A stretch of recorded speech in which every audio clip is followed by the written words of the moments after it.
Jeshi la Polisi linatoa shukrani kwa wananchi na wadau mbalimbali wanaoendelea kutoa ushirikiano wa kiwango kikubwa katika kulinda na kuimarisha amani ya nchi.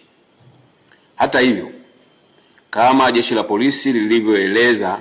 katika taarifa yake ya tarehe 3 mwezi huu wa 12 2025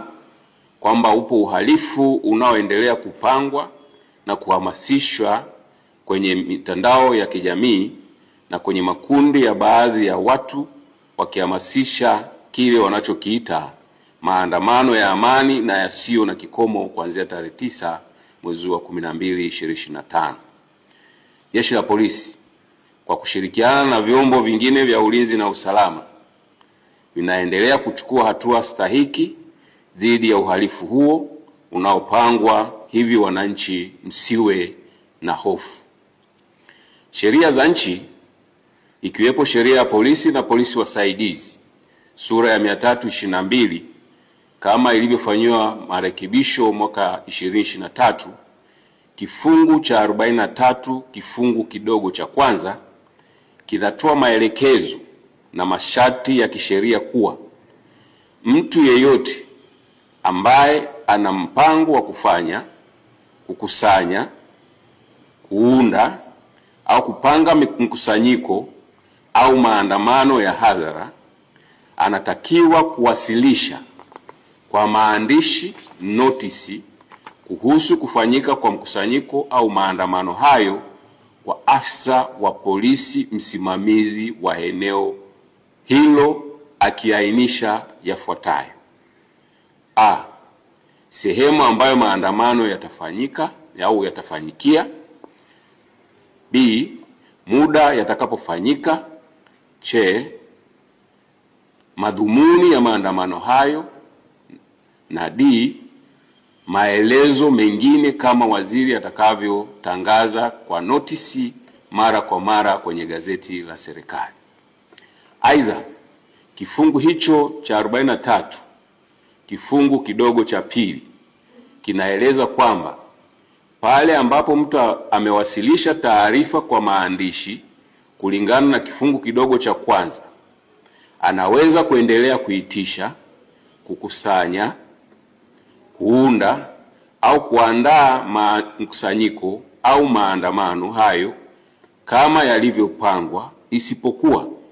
na mpaka atakapopokea amri kutoka kwa afisa wa polisi msimamizi wa eneo ikieleza kwamba mkusanyiko au maandamano hayo hayatafanyika kama ilivyotaarifiwa.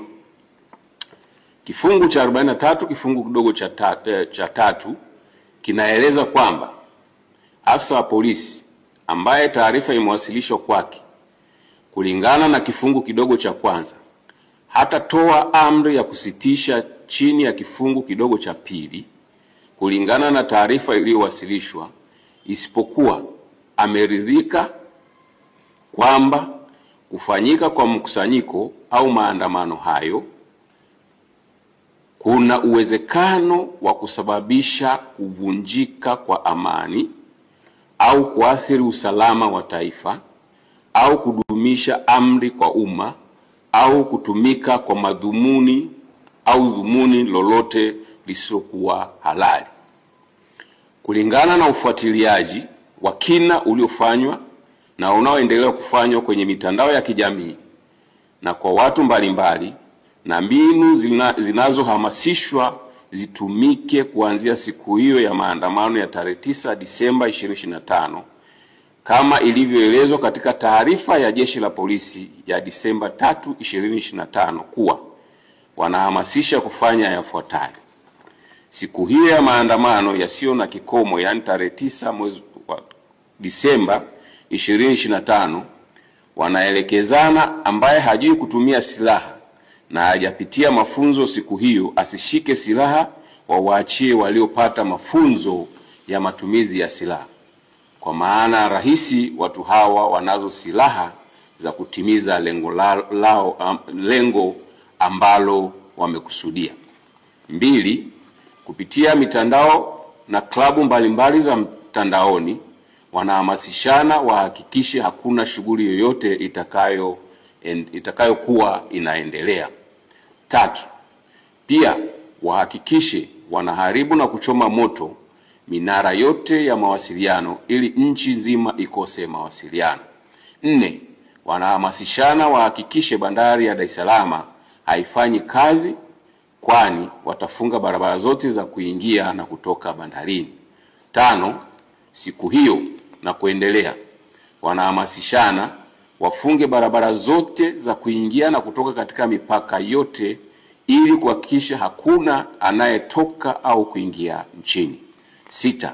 wanahamasishana kama vijana wakapore mali za watu kwa sababu wanacho kisingizio kuwa wana njaa. 7, uhamasishaji huo umekwenda mbali zaidi kwa kuhamasisha siku hiyo waende pia kwenye mahospitali ili kuzuia huduma kwa wagonjwa zisitolewe, kwani wakifanya hivyo nchi itasimama. 8, pia wanahamasishana kuwa watahakikisha wanawafuata popote walipo watumishi wa serikali ili wawadhuru. 9, wakati hayo yakiendelea kwenye mitandao ya kijamii, tumesikia matamko mbalimbali na wanaoyatoa wanasema wanaohamasisha na wanaohamasishwa wakiandamana siku hiyo tutawakuta wamekatana vichwa huko mitaani. 10, wapo wengine wameapa na kutamka watakaoandamana wasifike kwenye mitaa yao kwani watawashughulikia ipasavyo. 11, wengine wanasema hawatakubali tena kupata hasara walioipata tarehe 29 mwezi wa 10 2025 na siku hiyo na siku zilizofuata, hivyo watahakikisha tarehe 9 mwezi wa 12 2025 na kuendelea wanalinda maisha yao, familia zao na mali zao ili asitokee mtu wa kuwazuia kuendelea na shughuli zao. 12,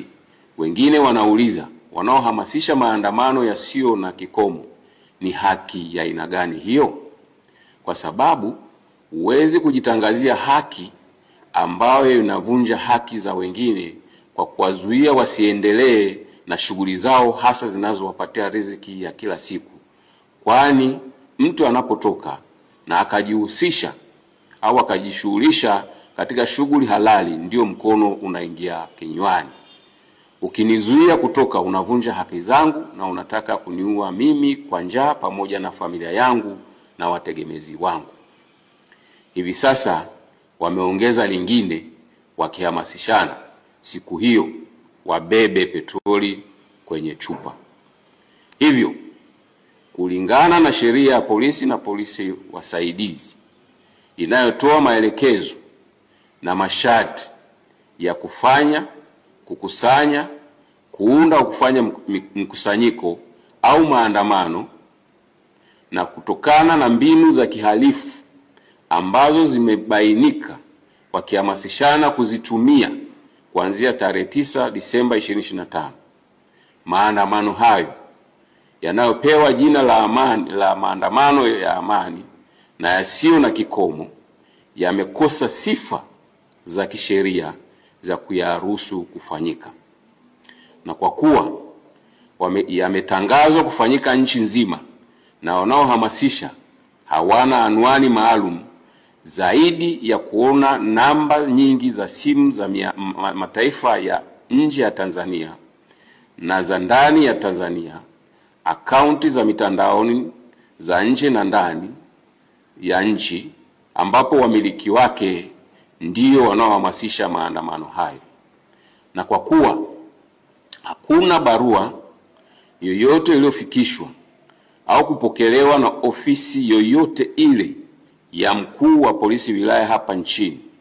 ya kutoa taarifa ya kufanyika maandamano hayo hadi leo, Jeshi la Polisi linapiga marufuku maandamano hayo yaliyopewa jina la maandamano ya amani yasiyo na kikomo yasifanyike. Hivyo Jeshi la Polisi linatoa wito kwa Watanzania na wasio Watanzania ambao wapo ndani ya nchi wayakatae yanayohamasishwa, waendelee kuyakemea na wasishiriki. Aidha, Jeshi la Polisi linatoa wito kwa Watanzania wote pale watakapoona jambo lolote lisilo la kawaida au lenye viashiria vya kiuhalifu au la kuhatarisha amani na usalama wa nchi yetu, wasisite kutoa taarifa kupitia simu namba 111 112 0699 998899 au 0787 66 8306 au kwa ujumbe kupitia kiunganishi cha mfumo wa kutoa taarifa, yani taarifa.tpf.go.tz.